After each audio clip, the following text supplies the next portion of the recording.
Here we have our motion actors performing the stunts we'd like to animate.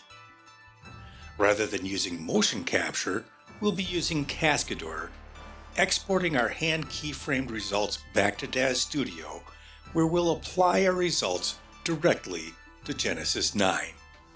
Let's take a look at how all of this works.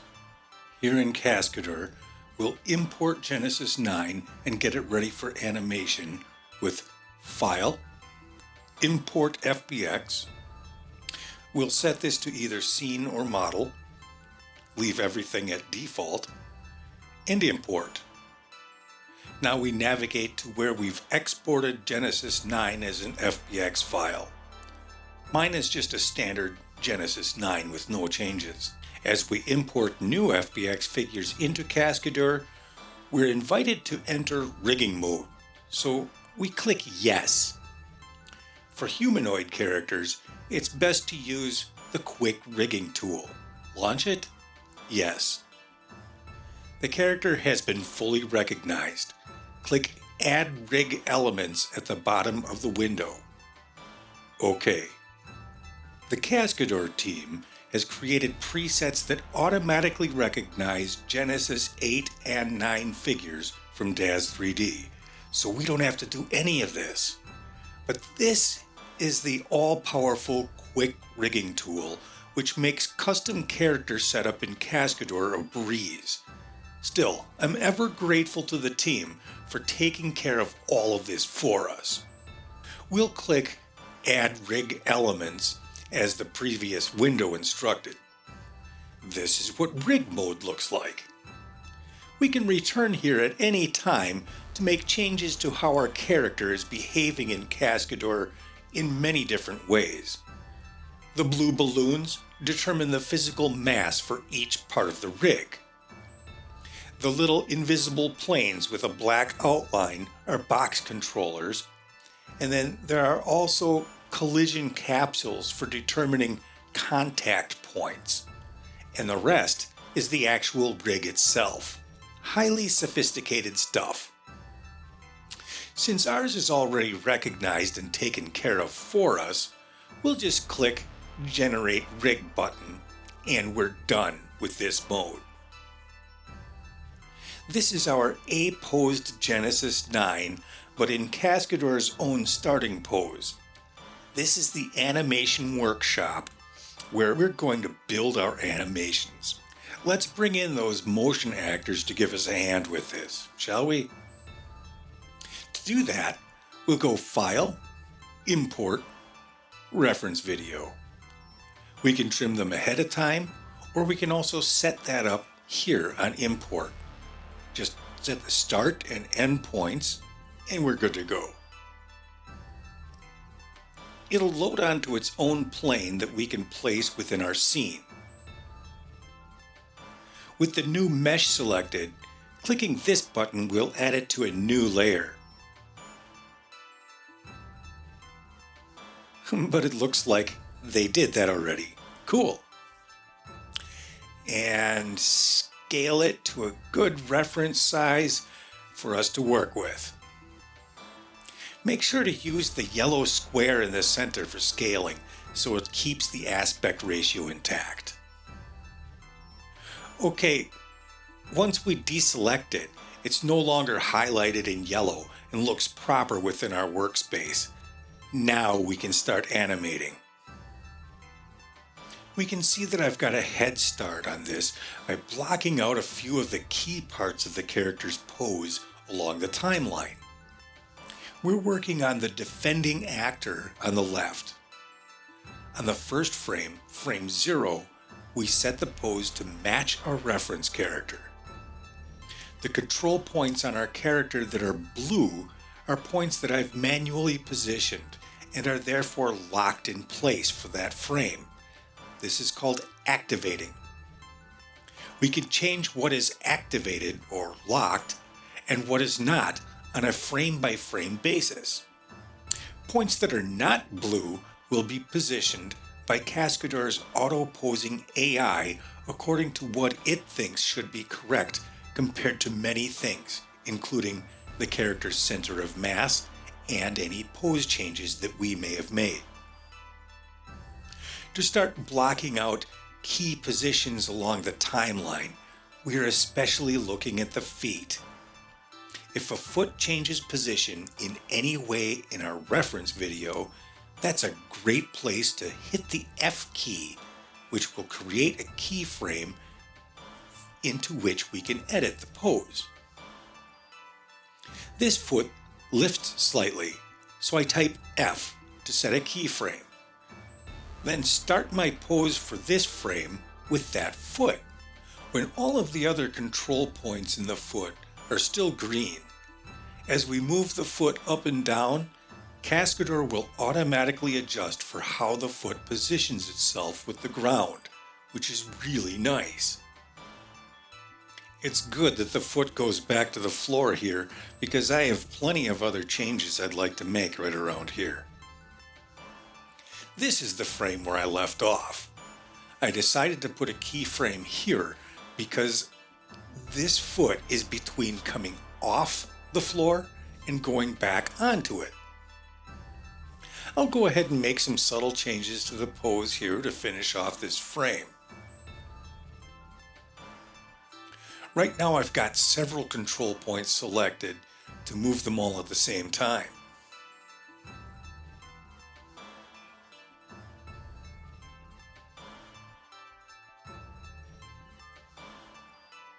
I'm consistently using W to set my control to translate and E to set my control to rotation. And we can hold control to make our movements more fine-tuned. Right-clicking on any control point allows us to move or rotate our selected control points in relation to it. Very handy. At this stage, there is no interpolation between our keyframes, so our poses will just jump from one to the next. Don't let that distract you from the task.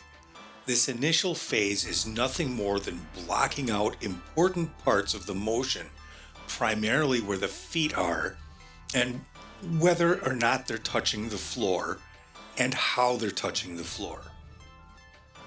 So now let's block out a new pose. Right here is where this foot makes contact with the floor again. So let's type F on the keyboard to set this frame as a keyframe. If you start changing the pose and it keeps snapping back how it was, that means there isn't a keyframe assigned to it yet, so type F. Just let our eyes guide our new pose from how parts of our reference actor are posed onto our Genesis character. Especially in this blocking out phase, we don't need to worry about being too precise. Hold Shift while selecting another control point to select multiple points at once. Notice how the posture of the spine changes easily with the slightest changes between the chest and the pelvis points. If you need to be more precise, just hold down Control while dragging the points. But I think you'll agree that it's fun to see how easily we can change the pose for the whole character with just a few pose changes on Genesis. Don't forget to rotate around a bit to see the pose from other angles. It's good practice to do this early on in the blocking phase and to continue doing it throughout. Now, I'm purposefully not covering everything we need to know to do all of this. The main purpose of this video is to show the amazing connection that we have as Daz Studio users with this amazing AI-assisted keyframe animation workshop. Cascadeur's website and YouTube channel have really good information about getting started, so if any of this is going over your head, check them out. Once we start to feel the basic operations of this software, it becomes a whole lot of fun and is actually quite easy to use. The reason that this foot isn't automatically finding the floor is because by rotating it manually, I've activated all of its control points. To give those points back to Cascadeur to control, use this simple technique. Double-click the main foot control point. Now hold Shift and click it again to deselect it. To deactivate the remaining points and give control back to auto pose, hold down Shift and type Z. Sometimes I have to do this twice. You'll see when deactivation occurs by the pose of the foot. Now we can maneuver the position of the foot with the aid of the AI.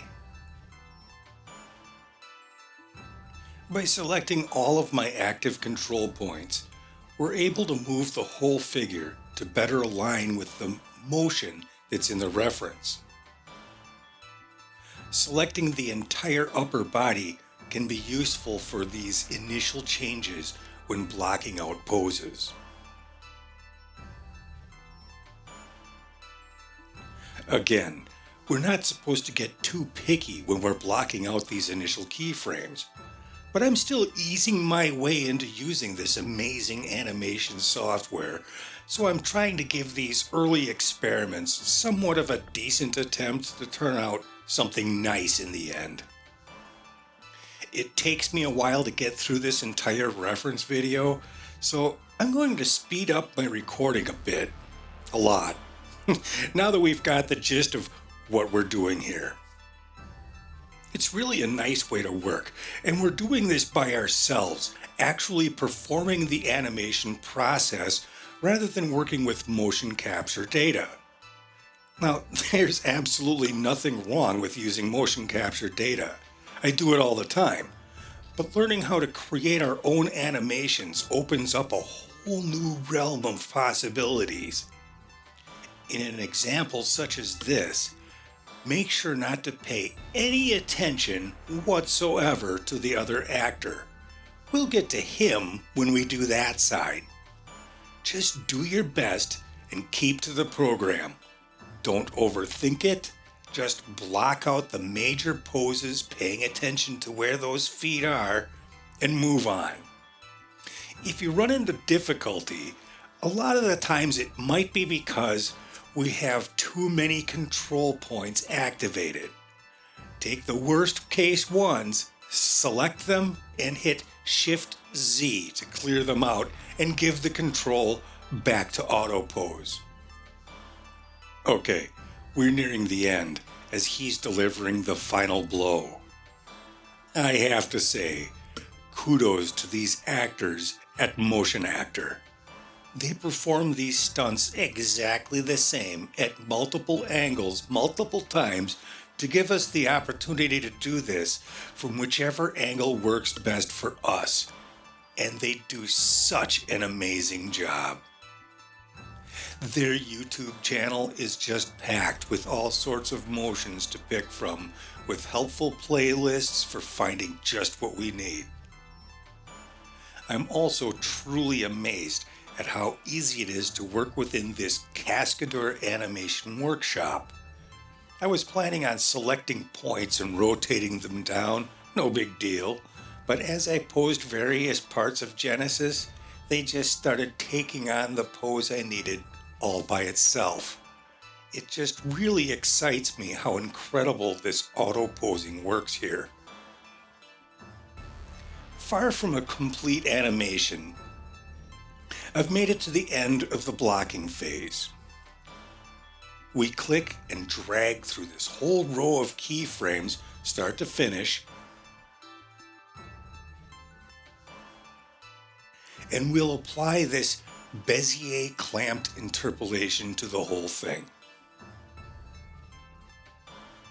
Now is when we should go back through and make adjustments in between our blocked out keyframes to turn this into something really special. Pretending we've done all of that, and with my scene saved, we're going to take a look at what auto physics will do with this. Since we've blocked out an animation performed by real actors using real physics, we shouldn't expect to see a huge change. Autophysics has some extra tools that we can use to enhance our motions, so it's always worth going through all of them and trying different settings. When we're all done playing with autophysics, we can click here to apply the changes to our actual character. We can still go back and make changes to our keyframes, add more keyframes, and work with this animation all we want. But it's also in a state that's ready to export with data on each frame. So let's see what that looks like. For Daz characters, it couldn't be any easier. Click and drag through all of the frames as we did before. Go to Command, Export to Daz. Wait, what? Yeah, it has an Export to Daz button. To get this button, we need the Indie or the Pro tier versions of Cascadeur. I have my FBX format set to open with Daz Studio by default, so I just double-click the file we've just made. In Daz Studio, don't even look at what just came in. There will be a Genesis 9 in there, just make sure it's selected, and File, Save As, Pose Preset. Now let's give it a name. Make sure that it's set to animation and that all of the frames available, and accept.